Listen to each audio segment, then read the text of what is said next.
Voici le nouveau Audi Q9. Et c'est l'Audi la plus imposante à bien des égards. C'est la plus grande en termes de hauteur, de largeur et de longueur. Elle mesure plus de 5,3 mètres de long, soit autant qu'un Cadillac Escalade. Elle possède les plus grands porte-gobelets jamais proposés sur une Audi. On voit clairement qu'elle a été conçue avant tout pour le marché américain. Elle dispose également du plus grand toit ouvrant panoramique. Il est immense. Ces panneaux d'éclairage OLED sont les plus grands jamais installés sur une Audi et couvrent en réalité plus d'un demi-mètre carré. Elle possède aussi la plus grande calandre et les plus grandes portes de toutes les Audi. De plus, elle s'ouvre et se ferme électriquement.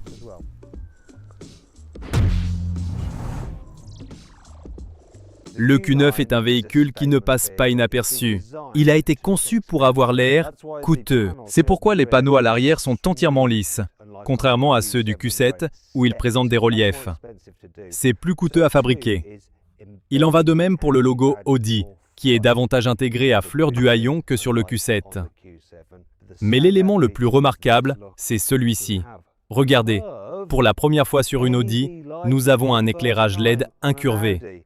Et le résultat est vraiment impressionnant. Autre bonne nouvelle, de vraies sorties d'échappement. Ici, aucune imitation. On dirait qu'Audi a enfin changé ses habitudes, et c'est une bonne chose. En longeant le profil, on peut voir à quel point ce véhicule est haut. Il possède également un montant arrière assez vertical, afin d'offrir un maximum d'espace à l'intérieur. Les jantes vont de 20 à 23 pouces. Elles sont énormes. Et à mesure que l'on avance vers l'avant, ce qui prend un certain temps, car cette voiture est vraiment très longue, on remarque cette nouvelle calandre.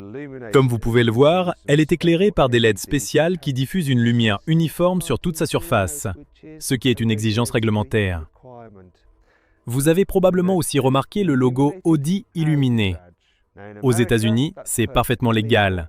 En Europe, en revanche, un logo de cette taille ne peut pas être éclairé, car la réglementation de l'Union européenne considérerait cela comme de la publicité.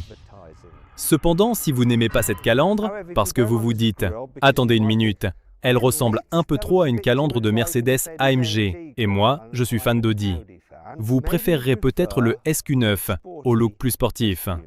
Et le voici. Comme vous pouvez le voir, le SQ9 reçoit une calandre au design plus sportif, avec un éclairage LED indirect. On retrouve le badge SQ9, ainsi qu'un pare-choc inférieur légèrement différent, avec des éléments de finition satinée. On retrouve également davantage de détails satinés sur les rétroviseurs extérieurs et les barres de toit. Et si vous faites le tour par là, vous remarquerez que la voie arrière est également plus large. Regardez, il a une allure plus agressive, n'est-ce pas? Et c'est aussi le cas de ces 4 sorties d'échappement. Elles sont bien réelles. Vous voyez, ce SQ9 est équipé d'un V8 biturbo de 4,0 litres, développant 590 chevaux. Il délivre également 800 Nm de couple, soit suffisamment pour propulser cet immense SUV de 0 à 60 miles par heure en environ 3,6 secondes.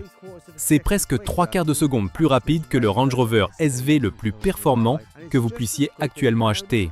Et il est tout aussi rapide que la propre RS3 d'Audi, ce qui est complètement absurde quand on y pense. Mais il y a un problème, et un gros. Nous ne l'aurons pas en Europe à cause des normes d'émission Euro 7. Seuls les Américains pourront en profiter. Nous aurons droit à un V6 de 2,9 litres et à une version diesel. Peut-être même à un hybride rechargeable plus tard. Quel dommage. Quoi qu'il en soit, tous les modèles sont équipés de la transmission intégrale Quattro, d'une boîte automatique à 8 rapports, d'une suspension pneumatique et de roues arrière directrices. Cela dit, la suspension pneumatique du SQ9 est plus basse que celle de ce modèle standard. Étant donné que le SQ9 reçoit le V8, on pourrait croire que les Américains sont les grands gagnants. Mais ce n'est pas toujours le cas, car leurs réglementations peuvent parfois être tout aussi pénibles. Autrefois, les États-Unis n'étaient pas autorisés à utiliser les phares Matrix LED. Aujourd'hui, ils le sont. Mais certaines règles concernant les autres fonctions d'éclairage de cette voiture restent assez étranges. Vous pouvez modifier les signatures lumineuses à l'avant comme à l'arrière. Aux États-Unis, pour passer de l'une à l'autre, il faut verrouiller la voiture et en sortir. Je n'ai donc pas envie de m'embêter avec ça maintenant. Je vais demander au docteur Michael d'Audi de s'en charger à ma place. Bonjour, amusez-vous bien.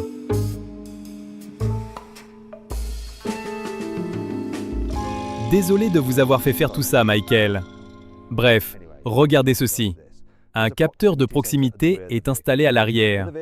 Si un autre véhicule s'approche trop près, ce message s'affiche pour lui demander de reculer. Le troisième feu stop se reflète également dans la lunette arrière, ce qui le rend bien visible. Et si un cycliste arrive sur le côté alors que quelqu'un est encore dans la voiture, un triangle d'avertissement s'affiche automatiquement. Mais ma fonction préférée, ce sont ces clignotants qui projettent un signal au sol pour indiquer aux autres conducteurs que vous allez changer de direction. Et faisons la même chose de l'autre côté. Tant qu'on est ici, je vais aussi vous montrer ceci. L'éclairage de sol se déploie comme un tapis. Vous voyez? Quand vous ouvrez la porte puis la refermez, voilà ce qui se passe. À l'intérieur, le SQ9 reçoit plusieurs éléments spécifiques à la gamme S. Un volant sport S, des appuis-têtes embossés du logo S, des seuils de porte S et un bouton de démarrage rouge. Ils ont toutefois un peu raté leur coup ici. Sur l'écran central, la voiture affichée est un Q9 standard et non un SQ9. Cela dit, le système est très réactif. Dommage que tout doive être contrôlé depuis l'écran, y compris les bouches d'aération. Il faut même les régler à l'écran. Génial, on adore ça, n'est-ce pas? L'instrumentation numérique est correcte, mais sa présentation est moins réussie que celle des anciennes Audi. En revanche, la qualité est exceptionnelle. Les matériaux sont très agréables et j'aime cet intérieur clair. Vous pouvez aussi choisir une finition en bois pour la console centrale, que je préfère à celle-ci. Je ne sais même pas ce que c'est. On dirait un faux effet fibre de carbone. Audi a également limité l'utilisation du plastique noir brillant dans les zones que l'on touche le plus. On retrouve ici le nouveau système de Komodo pour les clignotants d'Audi. Moi, je l'aime bien, même si d'autres journalistes ne sont pas d'accord. En revanche, je ne suis pas fan des larges bordures autour de l'écran central. Et je trouve qu'il y a un peu trop d'écran, notamment avec celui du passager. Franchement, les passagers préfèrent généralement regarder leur téléphone. Dans l'ensemble, la finition paraît très solide, même si certains éléments sonnent un peu creux lorsqu'on tape dessus. Sinon, l'espace est généreux.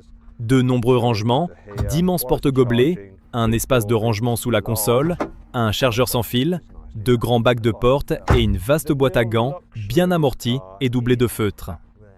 Mais le véritable luxe de cette voiture se trouve à l'arrière. Je vais simplement fermer la porte. C'est du sport, n'est-ce pas?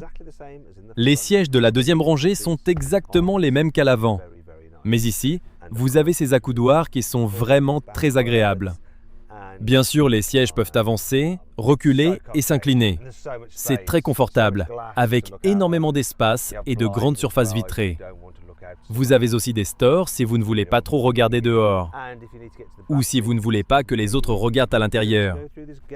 Et pour accéder à la troisième rangée, c'est très facile. Vous pouvez simplement passer par cet espace central. Essayez de ne pas filmer mes fesses, d'accord? Les sièges du fond sont un peu moins luxueux. La garde au toit est bonne et l'espace aux genoux est correct. Mais vous pouvez toujours avancer les sièges de la deuxième rangée. Bon, maintenant pour sortir. Allez, je peux aussi passer par ici au lieu de traverser le milieu. Ce bip est simplement un avertissement. Si quelqu'un était assis là, il devrait se pousser. J'appuie sur le bouton, la porte s'ouvre toute seule et je peux sortir. Si vous avez besoin de transporter plus de passagers, le Q9 pourra recevoir une banquette de 3 places à la deuxième rangée. Vous disposerez alors de 7 places au total au lieu de 6. Et puisqu'on parle de capacité de transport, allons voir le coffre. Pour vous aider à repérer le capteur du haillon main libre, un petit repère est projeté au sol. Vous savez ainsi exactement où passer le pied. Et ça fonctionne à tous les coups. Même avec tous les sièges en place, le coffre est plutôt grand. Je peux facilement m'y installer et il reste beaucoup d'espace. Oh, bien joué Louis. Tu es en train de me fermer le coffre sur la tête. Mais ce n'est pas grave, il y a tellement de place. Allez, laisse-moi sortir pour que je puisse continuer. Voyons, tu es caméraman, pas journaliste. Il faut des années d'entraînement pour maîtriser ce genre de choses. Bref, regardez. Vous pouvez rabattre ces sièges en appuyant ici pour activer le mode chargement. Malheureusement, à cause de la conception des sièges de la deuxième rangée, ils ne peuvent pas se rabattre complètement à plat. C'est le maximum. mais l'espace de chargement reste généreux. Et ici, un bouton permet de modifier la hauteur de caisse. Vous pouvez abaisser la voiture pour faciliter le chargement. Sous ce panneau, on trouve le cache-bagages ainsi qu'une nouvelle solution de rangement imaginée par Audi. Cette partie coulisse et celles-ci font ça. Je ne sais pas vraiment à quoi cela va servir, mais c'est nouveau. L'Audi Q9 sera commercialisé au Royaume-Uni à la fin de 2026, pour un prix d'environ 100 000 livres. Si vous ne voulez pas attendre et souhaitez économiser un peu, pourquoi ne pas regarder du côté du Q8 sur CarWow? J'en ai configuré un avec ma finition et ma motorisation préférée, et j'ai obtenu une excellente offre. Pour la découvrir, cliquez sur le lien dans la description ou dans le commentaire épinglé. Vous pouvez aussi utiliser la bannière qui s'affiche à l'écran ou scanner le code QR. Ce SUV est évidemment le modèle le plus haut de gamme jamais produit par Audi. Mais ce n'est pas le plus luxueux du groupe Volkswagen. Pour découvrir comment le nouveau Q9 se compare à un modèle encore plus prestigieux, cliquez sur la vidéo qui apparaît à l'écran et regardez mon essai complet du nouveau Bentley Bentayga Speed. Cette voiture coûte environ 300 000 livres. Mais sur certains points, je pense que cette nouvelle Audi pourrait même être meilleure. Je pourrai bientôt le vérifier lors de mon essai. Alors, abonnez-vous à la chaîne pour ne manquer aucune nouvelle vidéo.